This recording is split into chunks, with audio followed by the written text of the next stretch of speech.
Hey guys, we're doing a quick video on how to input your items on the tagging system online. So the first step you obviously want to do is register for the sale. So you're just going to click the register button and then you're going to pick one of these items options. So I'm going to pick new consignor and you're going to fill in your personal information and your password and how you heard about the sale, and then you're going to hit submit. It's going to send you an email with your consignor number and you're ready to get started. So now you'll go back. So anytime now that you want to enter the system, you're just going to go to one of these two clouds right here. So I'm going to pick the Milwaukee one and I am going to put in my consignor number and my password real quick and log in, and it's going to have your personal information. That's my fake address, and it's going to tell you your number of items in your inventory, and if you've picked out your drop-off times and your volunteer work shifts, it's going to show you all that on your first page. I'll go back to this later. So the main area you want to go to is activities menu. So if you want to pick a drop-off appointment, you'd obviously go there, or volunteer to work. That's where you're going to have your volunteer shifts. But the main place you want to go is work with consigned inventory. So this is the main spot. And then you will go to active inventory. So if this is your first sale, this is where you'll go, active inventory. After each sale is over with, all your items become inactive.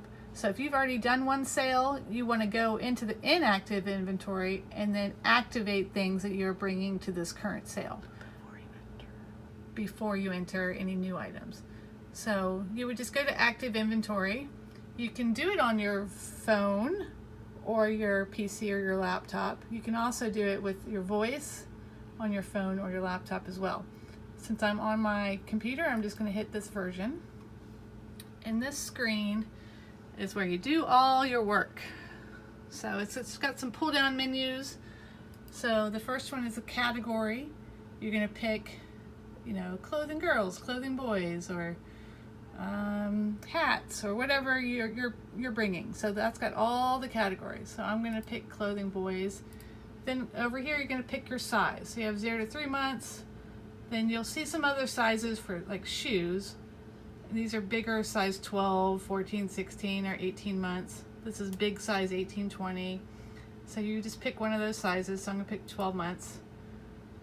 And then you would just type in your description. So let's say, I always put the name brand first. Oshkosh blue long sleeve. So there's an abbreviation for long sleeve.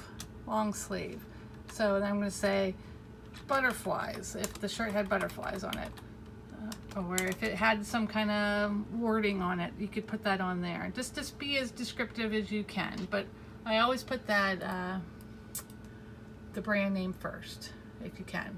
And then you're going to pick a price. So let's just say $3, and there's only one of them. You would use this quantity if you had like 10 hair bows that were the exact same or something like that. So that's the only time you would really use that. You're going to pick this if you want the item to be discounted, and if that's true, a red star would print out in your price tag right above the price. It can be black as well if you don't have a color printer. And you'd pick this box if you want it to be donated if it does not sell. It's going to print a D on the left hand side of your tag. So, and then you would hit submit. So the things to remember are that it's going to remember your category and your size. So if you get all your stuff in size order first, then you're not having to select this each time. You only have to select it when you change sizes. But it's also going to remember this and this. So if you don't want that next item to be discounted or donated, be sure to unclick those. And then you would just hit submit, and it keeps a list of all your items down here. So if you do make a mistake, you can select it and edit it. And let's say I want it to be $2.50 instead. And then it will say that it's there. So if you do want, it only shows you the last 5 items. If you click this button right here, it will show you all your items that you have with pages and pages of items. So when you're done inputting for the day, you can hit this button that says return to inventory menu. And this screen is where you're going to pick print tags. If you're ready to print, then you would hit this. And I always hit print selected tags. Obviously, if you're going to do them all at one time, you can print those, but I always suggest you do this, print selected tags. And then right here it says tag printing options. I always hit print all unprinted tags. So if you print 20 one day and the next day you want to print 20 more, it remembers what you've printed. So obviously if you're going to print all at one time, you would hit that. I don't know why anyone would ever do these 2 items. And if, let's say you just made a mistake on a couple and you wanted to print a couple out, you could go down here and select which ones you wanted to print and then hit print selected tags. So you want to print that selected tags and show them what a page looks like? yeah, so if it's going to generate a PDF looking thing on your screen like this, and it will print 10 on a page.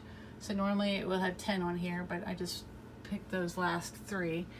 And then you would just, I right click and hit print, and then it will print to my printer. So be sure you have cardstock in there, and always have your print settings just on normal settings. Don't have it on super econo or the other, you know, what's the opposite of econo? Heavy printing. Just the standard printing is what you want. And if you have a color printer, you might, you know, use the color feature so that those stars print out red versus black. So let's see. If we go out here, transfer inventories, if you're going to go between sales, there's information on that. We won't cover that here. You can look at your inventory reports by category or by price, lots of options. And during the sale, you'll be able to hit view sold items. It says there's nothing there because we're not in the middle of a sale. But every night during the sale, I'll send you guys an email saying that you can look at your sold items. So that would be the page that you go there. And let's see what else. If I go back out, I think you can see your view sold items from here too.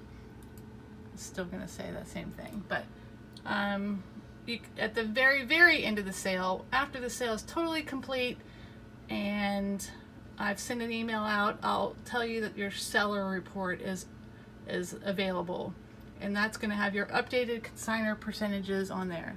So during the sale, it's always going to show 65% as what you're making.